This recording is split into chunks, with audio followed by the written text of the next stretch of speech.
Bayangkan suasana kota Takengon ini belasan ribu tahun yang lalu. Karena disinilah bukti peradaban awal nenek moyang kita ditemukan.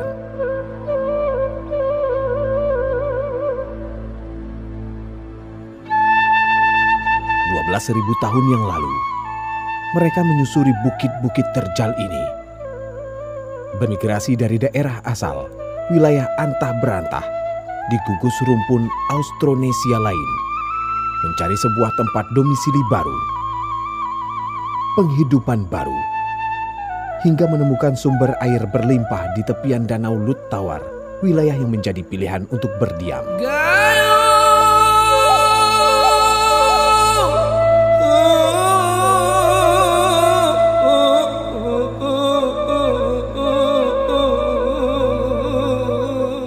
Dalam goa-goa yang lembab, dengan cahaya api sebagai penerang, mereka berburu, bercocok tanam untuk bertahan hidup, dan melewatkan hidup selama generasi ke generasi, selama ribuan tahun lamanya, dengan cara yang sama.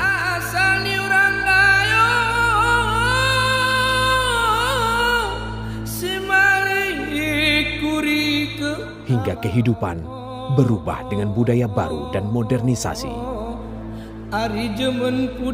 Siapa yang dapat menyangka bukti asal mula kehidupan masyarakat pada masa prasejarah ditemukan di sini.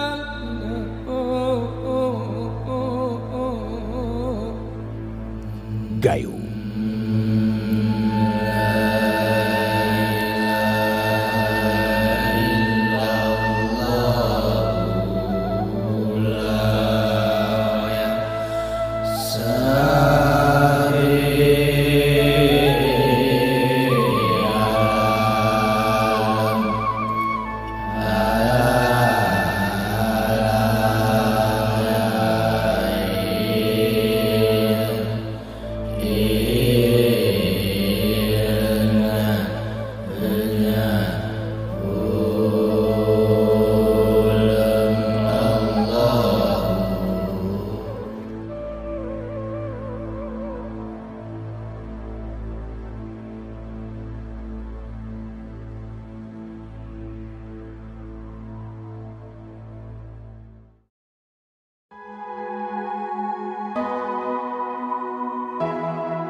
Etnis Gayo, salah satu etnis yang menempati wilayah dataran tinggi di Provinsi Aceh. Salah satu wilayah dengan topografi indah berbukit di ketinggian 1.200 meter di atas permukaan laut, beriklim sejuk, hingga selain menjadi sentra penghasil tanaman seperti buah dan sayuran, juga menjadi salah satu daerah penghasil kopi Arabica terbaik di Indonesia, yang bijinya menjadi pilihan bagi retail kopi terkenal dunia. Bahasa Gayo adalah bahasa yang dipakai sebagai bahasa sehari-hari oleh suku Gayo. Bahasa Gayo termasuk kelompok bahasa yang disebut Northwest Sumatra, Barrier Islands, dari rumpun bahasa Austronesia yang juga mempengaruhi beberapa daerah lain, khususnya di Sumatera. Perang dunia deh. Coba bukunya, ada kayak bukunya nih. Halaman 9. Soal ini nggak ke Kenny buah mana? Pokoknya ke buatannya. Kamu ngomong nggak ke? Ya. Tanah Gayo meliputi pusat pegunungan Bukit Barisan bagian utara. Wilayahnya terpotong-potong oleh punggung-punggung bukit. Punggung bukit dimaksud merupakan hulu-hulu sungai besar dan penting seperti Krung Pesangan, Jambu Aye, Tripa, Tamiang, dan Sungai Perlak dengan beberapa anak sungainya. Bicara tentang rumpun Austronesia, ada hal yang menarik tentang Gayo dari konteks arkeologis. Sebuah penemuan yang menunjukkan siapa nenek moyang orang Gayo sebenarnya. Orang-orang Gayo ternyata memulai peradaban pada masa sangat awal. Tidak jauh berbeda pada masa munculnya peradaban lain yang lahir di wilayah Sumatera. Ada beberapa penemuan situs arkeologi di wilayah Gayo dari periode Mesolitikum atau zaman batu pertengahan hingga masa pertengahan Masehi. Tidak banyak yang mengetahui bahwa orang Gayo adalah salah satu peradaban terawal di Sumatera yang mampu dicatat oleh penelitian. Sebagaimana yang kita ketahui bahwa peradaban di Sumatera sebagai sebuah kesatuan wilayah telah ada sejak 75.000 tahun sebelum Masehi, dimulai dari erupsi Danau Toba di Sumatera Utara. Pada 9.000 tahun sebelum Masehi, serta Langkat dan Mendali pada sekitar 8.000 tahun sebelum Masehi. Di punggung bukit-bukit inilah jejak sejarah ini ditemukan. Sebagian besar berada di sekitar Danau Lut Tawar, danau kebanggaan masyarakat Gayo. Pada kegiatan survei arkeologi pada tahun 2009 di bagian belakang perbukitan ini diperoleh informasi adanya beberapa gua atau ceruk alam. Gua atau ceruk itu antara lain Gua Putri Pukes, Loyang Mendali di Kecamatan Kebayakan. Juga ada pula Loyang Kuru yang berada di wilayah administratif Kecamatan Lut Tawar. Sementara di bagian perbukitan lain yang agak jauh dari Danau Lut Tawar terdapat Loyang Batu di Desa Isak, Kecamatan Linge. Selain itu ditemukan pula puluhan gua atau ceruk lain yang berada di dataran rendah bukit atau di atas ketinggian. Belum semua gua-gua tersebut dieksplorasi. Setahun kemudian pada tahun 2010, Balai Arkeologi yang berkantor di Sumatera Utara mulai melakukan ekskavasi terhadap gua yang dalam masyarakat setempat disebut loyang. Hasilnya diperoleh sebuah penemuan yang kelak dapat menjelaskan tentang asal-usul masyarakat Gayo.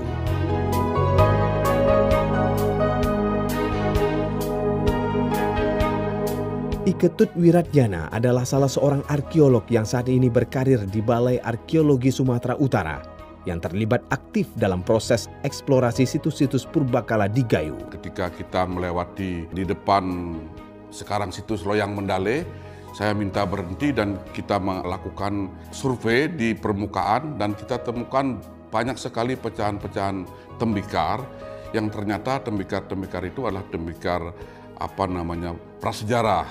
Selain itu kita juga temukan alat-alat batu yang berciri budaya Wabin. Jadi kita tahu bahwa budaya-budaya ini adalah budaya-budaya prasejarah. Nah, kemudian di tahun berikutnya barulah kita lakukan ekskavasi di Loyang Mendale. Situs pertama yang ditemukan oleh para arkeolog ini berada di lereng bukit Desa Mendali. Situs ini berada di kaki bukit dengan ketinggian 5 meter di atas tanah. Sekitar loyang ini terdapat kegiatan pertanian oleh masyarakat sekitar. Loyang ini menghadap ke selatan dan berjarak sekitar 500 meter dari sumber air, yaitu Danau Lut Tawar. Mengenai jarak dengan sumber air ini, para arkeolog sepakat bahwa pada masa dahulu, jarak dengan sumber air tersebut dapat lebih dekat dari posisi saat ini. Namun, kian menjauh dari Goa hunian yang diakibatkan oleh menyusutnya air Danau Lut Tawar sebagai proses dari perubahan iklim selama ribuan tahun. Sederet dengan Loyang Mendali, terdapat 4 ceruk lain yang berbujur ke arah tenggara. Ciri dari goa yang menjadi tempat hunian pada masa lampau adalah memiliki permukaan yang kering, tidak lembab atau gelap, terbuka agar cahaya dapat masuk namun tetap masih terlindung dari panas dan hujan. Situs Loyang Mendale memiliki syarat itu semua. Selain Mendale, sejauh 1,3 km, terdapat pula Gua Ujung Karang ini juga menjadi salah satu situs yang menyimpan begitu banyak penemuan penting tentang jejak manusia prasejarah di Gayo ini. Loyang Ujung Karang terdiri dari 2 gua dengan mulut cukup lebar, yaitu gua yang luasnya 7 kali 10 meter dengan sudut mulut gua maksimal 28 derajat. Gua kedua memiliki lebar 4,6 meter dengan sudut maksimal 32 derajat. Kedua gua tersebut kondisi lantainya kering dan datar. hanya di bagian baratnya yang sedikit lebih tinggi, sehingga lantai gua melandai ke arah timur. Di depan mulut gua terdapat bongkahan batu sehingga tempat ini sangat nyaman untuk dijadikan lokasi hunian. Bongkahan batu itu membantu melindungi diri dari hujan, hembusan angin, dan sengatan matahari. Dalam proses eksplorasi yang dilaksanakan, berhasil ditemukan beberapa kerangka manusia prasejarah dan peninggalan lainnya yang berusia sekitar 8.000 tahun. Sisa manusia ini ditemukan pada kedalaman 60 cm dari permukaan tanah saat ini. Kondisi karang masih relatif utuh. Sebagian besar anatomi tubuhnya masih dapat diidentifikasi dan tak mengalami perubahan posisi. Balai Pelestarian Cagar Budaya Aceh adalah perpanjangan tangan pemerintah dalam melestarikan benda cagar budaya ini. Totok Haryanto adalah salah satu arkeolog dan peneliti institusi tersebut yang ikut terlibat dalam ekskavasi dan pelestarian peninggalan purbakala di Gayo ini. Saat pertama kali ditemukan di permukaan gua ini adalah berbentuk datar, dan salah satu hasil penggalian atau ekskavasi yang dijumpai adalah kerangka manusia ini. Kerangka manusia ini ditemukan dalam sebuah ekskavasi di kedalaman 60 cm dari permukaan tanah. Jadi pada saat ditemukan, kerangka manusia ini orientasinya adalah timur barat, dan juga nampak bahwa anatominya masih bisa kita identifikasi. Dari kerangka manusia yang ada di sini, kita masih bisa lihat bentuk tengkorak kepalanya yang bulat, kemudian masih ada gigi-gigi dan rahangnya masih lengkap. Kemudian ada bentuk tangan yang dengan jari terbuka di sebelah tangan kanan dan kirinya. Kemudian bentuk kaki yang terlipat ke dalam. Di sini juga dijumpai ada sebuah bentuk gerabah. Di sini nampak sekali bentuk gerabah, sebuah wadah yang dipergunakan, yang memang biasanya dijumpai untuk yang berfungsi sebagai bekal kubur. Dari pengamatan hasil ekskavasi ini diduga bahwa ukuran kerangka manusia ini sekitar berukuran antara 150 sampai 160 cm. Kemudian dari bentuk rahangnya yang kecil dan juga susunan gigi-giginya yang juga masih bisa lihat besar, ini diduga dari ras Mongolit. Namun, kerangka yang kita lihat saat ini adalah hasil cetakan yang menyerupai bentuk aslinya. Hal ini sengaja dilakukan agar penemuan ini tidak rusak atau berubah bentuk dan posisi dari tangan pihak yang tidak bertanggung jawab. Karena cetakan ini diletakkan pada posisi terbuka dan dapat dikunjungi setiap saat oleh masyarakat umum. Saat ini, kerangka asli penemuan purbakala ini tersimpan baik dan terus diteliti di Balai Arkeologi Sumatera Utara. Apakah dengan penemuan tersebut dapat disimpulkan siapa nenek moyang orang Gayo sesungguhnya? Kalau bicara tentang DNA orang-orang Mongoloid yang berbudaya Austronesia itu sama dengan DNA ada pembauran dengan DNA sebelumnya dengan ras Australomelanesid, dan juga DNA orang-orang ini itu sama dengan DNA orang Gayo sekarang. Jadi mau tidak mau adalah kerangka yang ditemukan di Loyang Mendale itu adalah nenek moyangnya orang Gayo. Andi Irfan Syah, salah seorang tim ahli di Balai Pelestarian Cagar Budaya, menyampaikan hasil kajiannya tentang kekerabatan orang Gayo di Sumatera. Ada satu literatur atau referensi berdasarkan hasil penelitian Prof. Truman Simanjuntak. Beliau salah satu ahli prasejarah Indonesia yang menyatakan bahwa paradigma atau selama ini kan dikatakan bahwa suku Gayo itu merupakan ada kaitannya dengan salah satu subetnis Batak. Dan itu terbantahkan bahwa sebenarnya suku Gayo itu lebih erat dengan kaitannya dengan suku Karo, etnis Karo, jadi bukan Batak.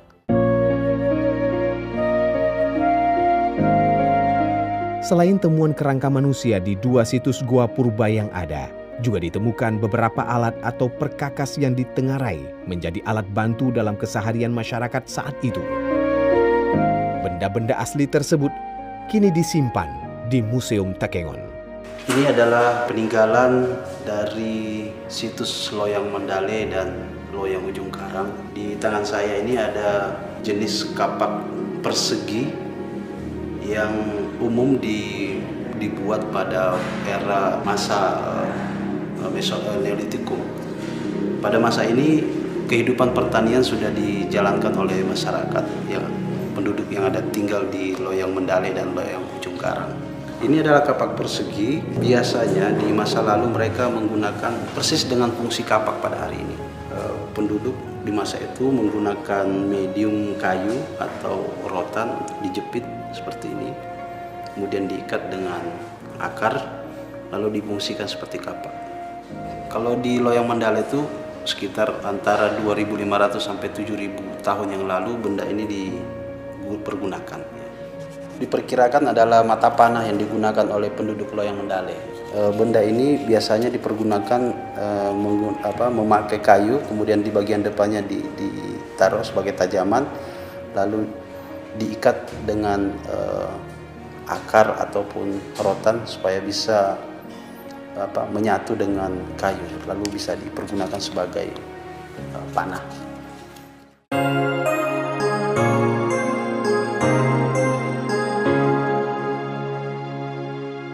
Data arkeologis tersebut memberikan gambaran bagaimana orang-orang pada peradaban masa lalu di Gayo menjalani proses hunian dan budaya yang berlangsung selama ribuan tahun.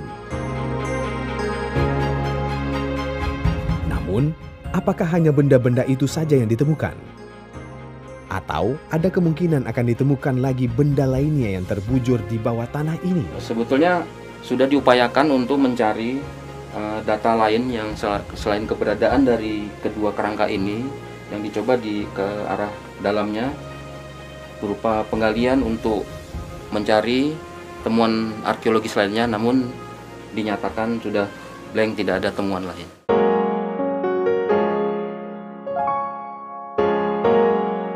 Para arkeolog yang menemukan peninggalan di Loyang Ujung Karang ini dapat memastikan bahwa kondisi tulang berulang ini berada dalam kondisi intak atau tidak berubah posisi sebagaimana peletakannya pada masa lampau tersebut. Anatominya juga bisa kita lihat dan juga memiliki orientasi yang sama, orientasi timur dan barat.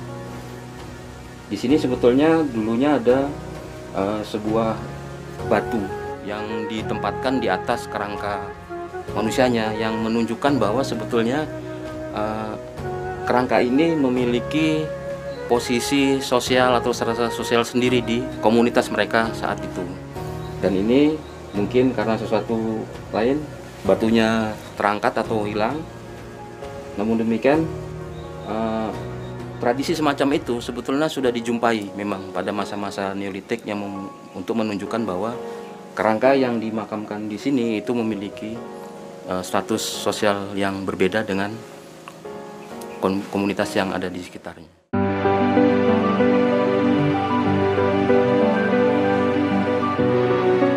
Siapakah orang-orang yang tertanam jasadnya di goa-goa ini dan pada masa apa mereka hidup di dataran tinggi Gayo ini? Data yang terhimpun itu kira-kira 8.400 tahun yang lalu. Jadi 8.400 tahun yang lalu ada kelompok manusia yang rasnya Australo-Melanesid datang dari pesisir ke dataran tinggi Gayo, ke Loyang Mandale. Di pesisir itu umurnya 12.500. Jadi mereka, orang-orang ini mengeksplorasi wilayah pesisir dulu sekitar 12.500, kemudian barulah ada yang bermigrasi ke dataran tinggi, ke pedalaman kira-kira 8.400. Kemudian ini kelompok ras Australo-Melanesid kurang lebih seperti orang Papua lah ini.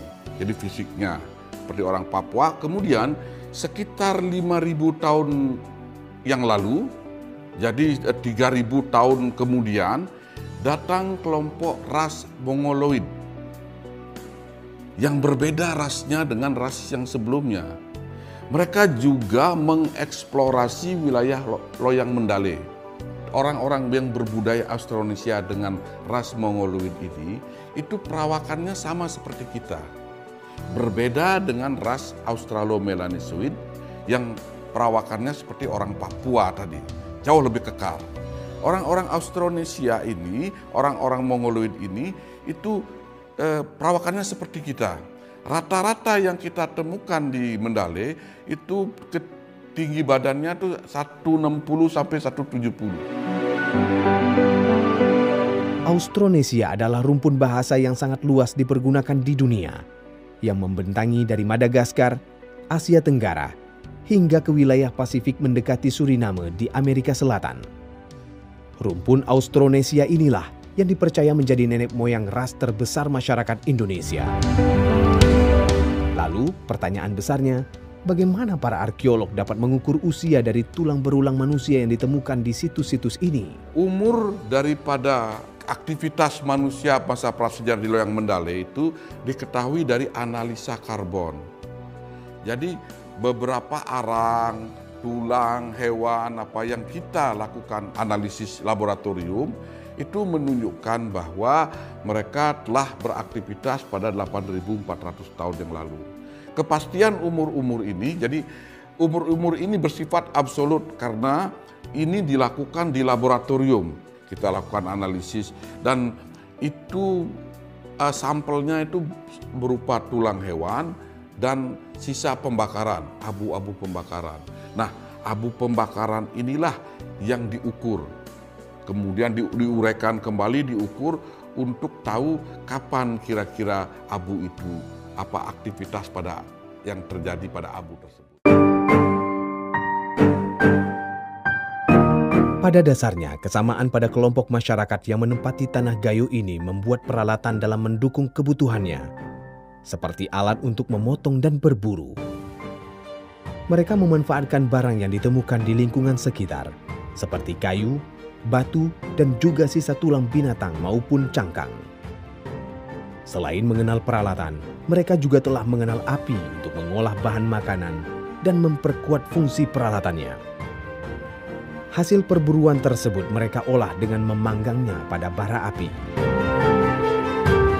Perubahan terjadi pada 7.000 tahun berikutnya setelah kelompok pertama datang. Bukti-bukti arkeologi menunjukkan adanya kedatangan kelompok manusia baru yang merupakan kelompok manusia kedua yang bermigrasi ke wilayah dataran tinggi Gayo ini. Pendatang inilah yang merupakan kelompok penutur bahasa Austronesia tersebut. Mereka memiliki perbedaan dari postur tubuh. Lalu, bagaimana manusia prasejarah tanpa sarana sama sekali dapat melakukan perjalanan ribuan kilometer menuju tempat hunian baru ini? Dari mana mereka berasal? Dan dengan rute perjalanan mana mereka dapat sampai ke dataran tinggi Gayo ini? Keberadaan manusia dengan ras Mongoloid berbudaya Austronesia itu di Indonesia erat dikaitkan dengan teori migrasi out of Taiwan. Jadi teori itu menyatakan bahwa manusia ras Mongoloid itu diketahui berasal atau budaya Austronesia ini berasal dari Cina Selatan, kemudian bermigrasi ke Taiwan, dari Taiwan bermigrasi ke Filipina, dari Filipina menyebar ada ke timur dan sebagian ada ke Indonesia, ke Kalimantan, ke Jawa, dan bahkan ke Sumatera.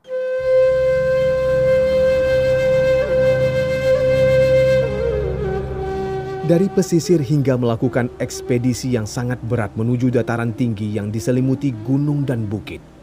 Dipercaya masyarakat prasejarah ini menggunakan dua jalur.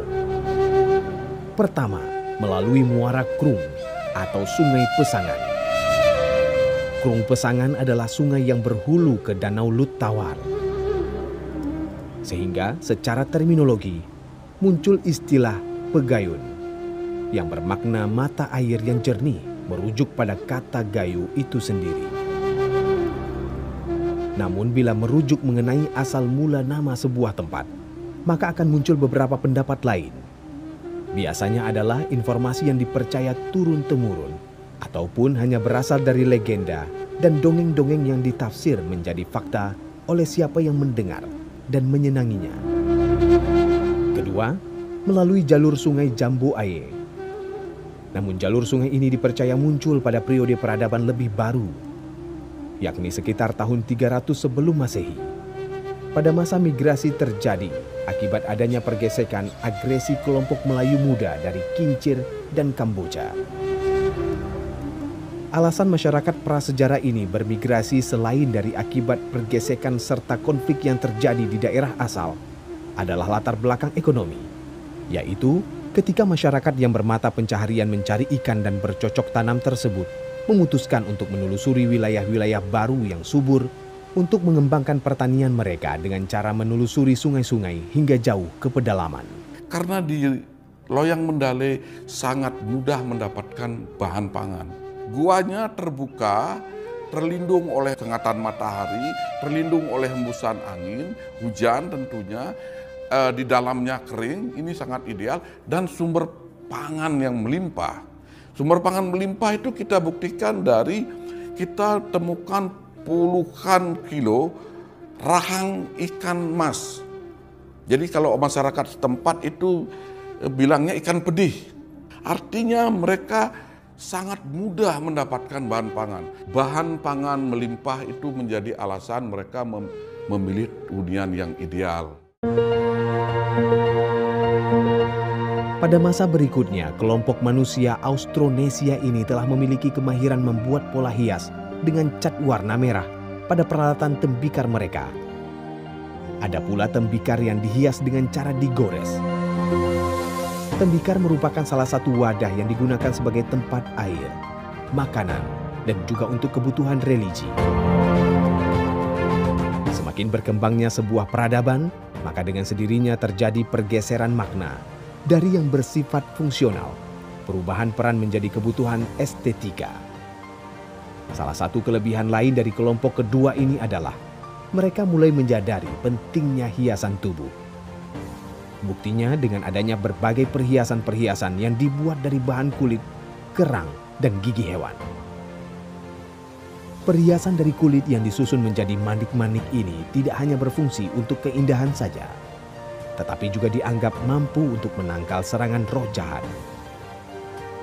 Manik-manik ini dibuat dengan cara melubangi tulang atau kulit kerang dan dirangkai menjadi gelang dan kalung. Ada yang menarik dari penemuan ini. Salah satunya adalah motif hias yang ditemukan pada gerabah di kedua loyang ini memiliki kesamaan dengan budaya yang melekat dalam kehidupan berbudaya masyarakat Gayo hari ini. Jadi ada satu sampel temuan motif hiasan pada gerabah atau motif hiasan pada pecahan-pecahan fragmen tembikar atau gerabah tersebut seperti motif jala. Jadi motif geometris jala itu ternyata juga ditemukan pada beberapa motif hias yang ada di Karawang Gayo. Jadi itu bisa kita lihat ribuan tahun yang lalu masyarakat atau manusia pendukung kebudayaan yang ada di lingkungan Danau Lok Tawar itu ternyata sudah ada motif hias yang mereka tempatkan pada peralatan-peralatan penunjang kesehariannya. Pada masa ini, kelompok ini juga mulai memikirkan bahwa untuk mengisi perut tidak hanya berupa bahan makanan yang berasal dari daging semata, namun juga sudah divariasi dengan umbi-umbian yang ditanam di sekitar tempat tinggal mereka. Sama halnya dengan hasil perburuan, umbi-umbian ini juga dipanggang lebih dulu sebelum dikonsumsi. Lalu, pada akhirnya, bagaimana manusia masa lampau berprosesi kala terjadinya peristiwa kematian? Apa perbedaan ritual dengan yang kita lakukan saat ini? Pada saat melakukan penguburan, penguburan akan dilakukan dengan membuat liang kubur berbentuk oval, sementara posisi mayat dilipat kakinya. Mereka dimasukkan ke dalam liang dengan menyertakan bekal kubur. Bekal kubur ini berupa gerabah yang diletakkan di bagian dada jenazah. Apa makna dari bekal kubur ini? Ketika mereka menguburkan si mati, mereka percaya ada kehidupan setelah mati. Dengan itu, pada masa setelah 2000 kita tahu banyak sekali bekal-bekal kubur yang mengitari si mati. Bahkan pada sekitar 4400 juga sudah ditemukan bekal kubur yang diletakkan di dada. Jadi tembikar diletakkan di dada dengan tentu dengan berbagai bahan-bahan lain yang ditemukan. Jadi seperti halnya penguburan terlipat adalah budaya orang-orang Australomelanesian ini yang digunakan oleh orang-orang Mongoloid dengan budaya Austronesia ini. Dari berbagai penemuan, ada pula posisi peletakan dan arah hadap kuburan merujuk pada arah tertentu. Kepercayaan kelompok manusia prasejarah ini pada siklus matahari, yakni posisi terbit di timur dan terbenam di barat, akan menentukan beberapa filosofi tersebut. Terbit matahari dianggap sebagai kelahiran manusia, sementara terbenamnya matahari dianggap sebagai lambang kematian. Oleh karena itu, bisa dilihat penguburan dilakukan dengan meletakkan kepala jasad di bagian timur, sementara kaki di bagian barat atau sebaliknya. Dalam penemuan lain, didapati pula beberapa fosil bertumpuk antara laki-laki dan perempuan ini. Diduga terjadinya penguburan bersama antara seorang laki-laki dengan perempuan yang memiliki keterkaitan erat atau berkerabat, seperti suami istri, anak, atau anggota keluarga inti lainnya. Dalam rentang ribuan tahun peradaban, maka akan ada masa di mana sebab periode berakhir dan digantikan dengan migrasi baru yang akan membentuk periode berikutnya. Apa saja yang menyebabkan berakhirnya sebuah periode peradaban tersebut? Dan satu hal yang menarik itu ketika dianalisis tulang-tulang manusia yang ada di sana, itu menunjukkan banyaknya tulang wanita dan anak-anak yang kita temukan. Justru bayi yang kita temukan. Kalau kita bandingkan sekarang dengan melimpahnya bahan pangan, itu mengapa banyak anak-anak yang meninggal? Ini pasti bukan karena kekurangan gizi. Jadi di Gayo tidak kekurangan gizi dari masa prasejarah, tetapi lebih kepada ada semacam wabah mungkin. Wabah yang melanda masyarakat di sana sehingga wanita dan anak-anak banyak meninggal. Pada kira-kira setelah 3.000 tahun yang lalu, meletuslah Gunung Salah Nama yang terjadi 3 kali. Dan orang-orang ini kemudian kita ketahui ada migrasi di loyang muslimin, di seberang Danau Tawar, di seberang loyang Mendale, mereka tinggal di sana karena mereka menghindari letusan gunung.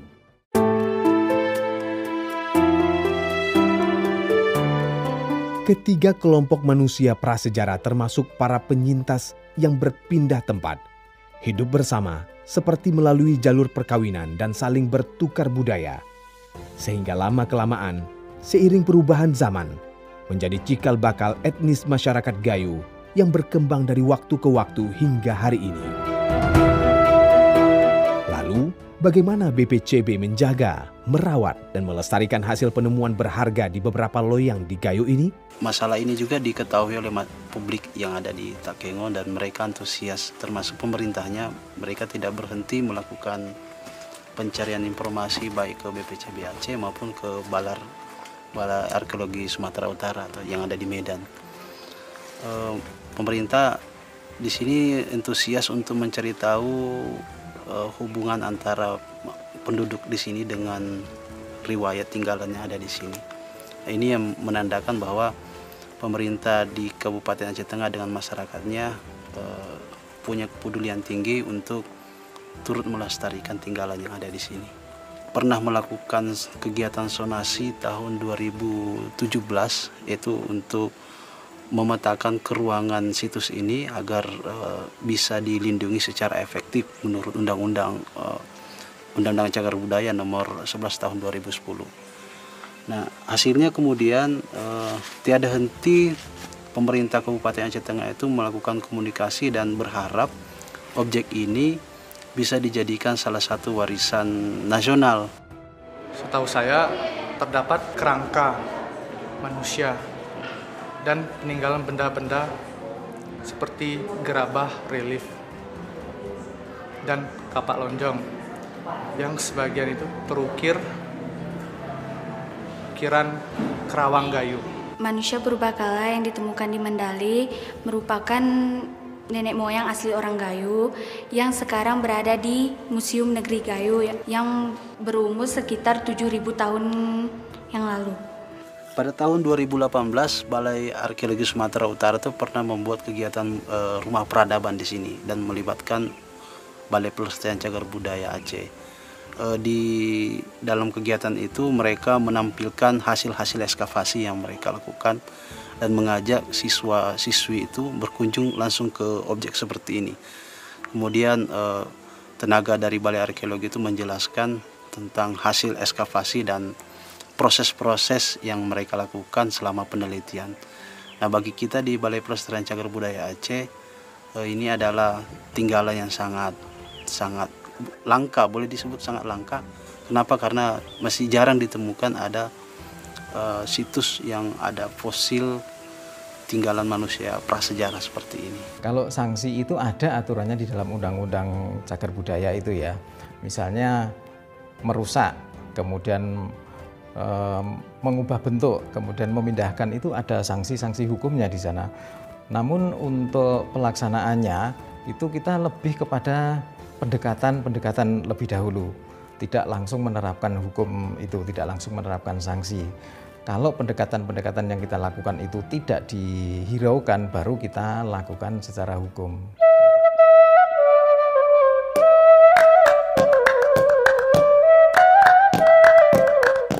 Evolusi terjadi sangat perlahan, dari fisik hingga pada kemampuan dan intelijensia manusia menuju taraf lebih baik. Teknologi hasil pertanian ditemukan. Binatang-binatang yang dapat dijinakkan menjadi salah satu corak baru dalam keseharian mereka yang bertugas untuk membantu memudahkan kebutuhan hajat hidup mereka. Teknologi ditemukan, hingga kemudian kepercayaan juga silih berganti. Hingga pada hari ini, manusia telah berada di salah satu titik dengan kemudahan dan teknologi cukup tinggi, di mana segala hal yang ditemukan sejak awal abad ke-20 telah menjadikan kita sebagai manusia industri.